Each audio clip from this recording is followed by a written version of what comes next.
Next question చూసుకోండి. That is ఈ question మీకు సెట్ బిల్డర్ ఫామ్ నుంచి రోస్టర్ ఫామ్ నుంచి సెట్ బిల్డర్ ఫామ్ ఎలా రాయాలి ఇచ్చింది ఏంటిది మీకు -4,5 ఉంది. ఇది మీకు roster form set builder form రాయాలి. కానీ ఇక్కడ పాయింట్ చూసుకోండి, ఓపెన్ ఇంటర్వెల్స్ క్లోజ్డ్ ఇంటర్వెల్స్ ఉంటే చూసారా, దాని మీద బిట్. ఓకేనా? సో ఇక్కడ పాయింట్ చూసుకున్నట్టయితే ఎప్పుడైతే మీకు రెండు కూడా ఓపెన్ ఇంటర్వెల్స్ ఉంటాయో దీనికంటే ఇది పెద్దది, దీనికంటే ఇది చిన్నది, కాబట్టి less than are greater than అనే సింబల్ ని యూజ్ చేయాలి సెట్ బిల్డర్ ఫామ్ ని రాసేటప్పుడు. వేరాస్ క్లోజ్డ్ ఇంటర్వెల్ కనుక ఉన్నట్టయితే దీనికంటే పెద్దది లేదా ఈక్వల్ టు అవ్వచ్చు, బికాస్ బౌండరీ మీకు అక్కడ దాకా రీచ్ అవుతుంది కాబట్టి. హెన్స్ ఇక్కడ ఏం రాస్తాం, less than or equal to. Whereas ఇక్కడ వచ్చేటప్పటికల్లా greater than or equal to and less than or equal to రాస్తాం. ఓకేనా? ఇది కనుక అర్థమైనట్టే బిట్ అయిపోయినట్టే. ఓకేనా? ఫస్ట్ చూసుకోండి, ఇచ్చిన దానిలో మీకు ఎలా ఉంది, లెఫ్ట్ సైడ్ ఏమో స్క్వేర్ బ్రాకెట్ ఉంది -4, 5 వైట్ ఏమో ఓపెన్ బ్రాకెట్ ఉంది. ఓకేనా? అంటే లెఫ్ట్ దానిలో ఇది -4 గారికి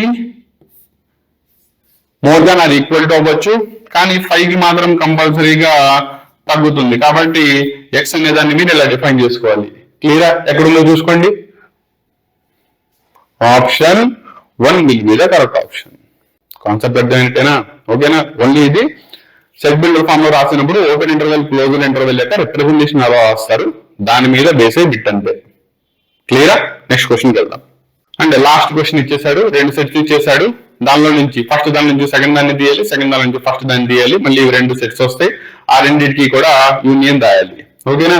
ఇది మీరు ట్రై చేయండి, రాకపోతే కనుక కామెంట్ లో తెలియజేయండి, ఆన్సర్ ఇవ్వడానికి ట్రై చేస్తాను. ఇక్కడ మీకు హింట్ ఇస్తాను. ఓకేనా? ఈ క్లాస్ ఆల్రెడీ మనం విడిగా డిస్కస్ చేసి ఈ క్వశ్చన్ ఒకదాన్ని మాత్రమే విడిగా అప్లోడ్ చేయడం జరుగుతుంది. ఆల్రెడీ జరుగుతుంది కాదు.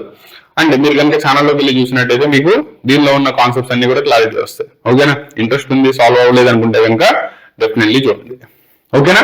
ఇది సెట్ చాప్టర్ లో ఈ సంవత్సరం 2026 for the first year NCERT syllabus లో మారిన ప్యాటర్న్ లో ఎగ్జామ్ రాయబడే ఫస్ట్ ఇయర్ స్టూడెంట్స్ కి ఆబ్జెక్టివ్ బిట్స్ ఒక చాప్టర్ నుంచి మాత్రం ఇచ్చాం, దట్ ఈస్ సెట్స్ నుంచి. మిగతా chapter series of classes discuss చేసుకుంటూ వెళ్దాం. ఓకేనా?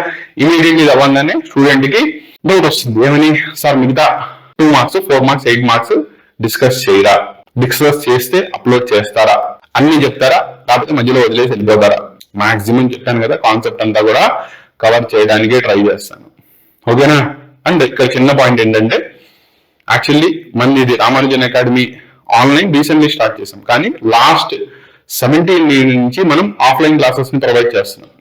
ఓకేనా? At the rate of Ramanujan academy Poranki. Offline classes కనుక కావాలి అనుకుంటే అకాడమీని రీచ్ అవ్వండి, డైరెక్ట్ ఫేస్ టు ఫేస్. ఎందుకంటే ఆన్లైన్ లో కాన్సెప్ట్ నుంచి చెప్పేస్తే అడిగి అర్థమైంది అనుకోవడం వేరు. వేరాజ్ ఆఫ్లైన్ లో నువ్వు ఎదురుగా కూర్చుంటే నీకు అర్థమైందా లేదా అనేది I to eye contact maintain చేసి నీకు ఒక కాన్సెప్ట్ అర్థం కాకపోతే రెండో కాన్సెప్ట్ లో దాన్ని మార్చి నీకు అర్థమయ్యే విధంగా చెప్పుకుంటా వెళ్ళొచ్చు. ఓకేనా? కాబట్టి ఎప్పుడు కూడా offline directly face to face classes are the more effective classes. ఓకేనా? కానీ అందరూ కూడా, సపోజ్ ఇప్పుడు విశాఖపట్నంలో స్టూడెంట్ ఉన్నాడు, నా క్లాసెస్ విందాం అనుకున్నాడు, రాలేడు కదా ఇక్కడ దాకా డైలీ సర్వీస్ చేయకుండా. కాబట్టి అటువంటి వాళ్ళకి ఎవరైతే రీచ్ అవ్వలేకపోతున్నారో వాళ్ళ కోసం ఇవి అప్లోడ్ చేయడం జరుగుతుంది. క్లియరా? సో ఇక్కడ దాకా కాన్సెప్ట్ క్లియర్ గా అర్థమైంది అనుకుంటున్నాను. మళ్ళీ చెప్తున్నాను, ఇది కమర్షియల్లీ రన్ చేసే ఛానల్ అయితే కాదు. నెక్స్ట్ ఫ్యూచర్ జనరేషన్ లో కనుక మనం కూడా గ్రో అవ్వాలి కదా. ఎందుకంటే రన్ చేయాలంటే ఇప్పుడులో ఉన్న చాలా హెక్టిక్ హెవీ బడ్జెట్ తో కూడుకున్న ఇష్యూ. కాబట్టి నెక్స్ట్ వెళ్తామా లేదా అనేది పక్కన పెడితే ఇప్పటికైతే మాత్రం మీకు కంటెంట్ ఫ్రీగా ఇస్తున్నాను. ఓకేనా? సో కంటెంట్ కనుక నచ్చినట్టయితే మరిన్ని క్లాసెస్ ఎంగేజ్ అవ్వండి. లేదు కంటెంట్ అర్థం కాలేదు వదిలేయండి, వేరే ఫ్యాకల్టీ పోయి వెళ్ళిపోండి, మీకు అర్థమయ్యే ఫ్యాకల్టీని చూసుకోండి. అంతే తప్ప టైం అయితే మాత్రం వేస్ట్ చేసుకోకూడదు. ఓకేనా? ఎందుకంటే ఫిబ్రవరిలోనే ఎగ్జామ్, మీకు హార్డ్లీ 3 months. ఎంత కష్టపడితే at least minimum 3 times revision complete అయ్యే విధంగా నువ్వు కష్టపడి సబ్జెక్ట్ ని ప్రాక్టీస్ చేస్తేనే రేపొద్దున 10% మార్క్స్ గెయిన్ చేసుకునే ఛాన్స్ ఉంటుంది. ఎందుకంటే సపోజ్ ఎంపీసీ స్టూడెంట్ అనుకో, ఈ సంవత్సరం మీకు ప్యాటర్న్ మొత్తం మారిపోయింది కదా. మ్యాథ్స్ 100 marks ఉంటుంది, 2 పేపర్లు 75 లేవు. ఫిజిక్స్ 85 రాయాలి, కెమిస్ట్రీ 85 రాయాలి, సాంస్క్రిట్ కానీ తెలుగు కానీ హిందీ 100 marks అలాగే ఉంటుంది, ఇంగ్లీష్ కూడా 100 marks రాయాలి. సో ఇది ప్యాటర్న్. సో దానికి తగ్గట్టుగా నీ ప్రిపరేషన్ ని కంప్లీట్ చేసుకుందామని అనుకున్నాను. కాన్సెప్ట్ అర్థమైంది అనుకుంటున్నాను. All the best for your preparations. Concepts లో డౌట్స్ ఏమైనా కనుక ఉంటే కనుక ఎటువంటి మొహమాటమో పడకుండా కామెంట్ లో తెలియజేయండి. మీ కామెంట్స్ కి రిప్లై ఇవ్వడానికి అయితే డెఫినెట్లీ ట్రై చేస్తాను. ఓకేనా? దీనిలో నెక్స్ట్ సెషన్ లో మళ్ళీ కలుద్దాం. బాయ్.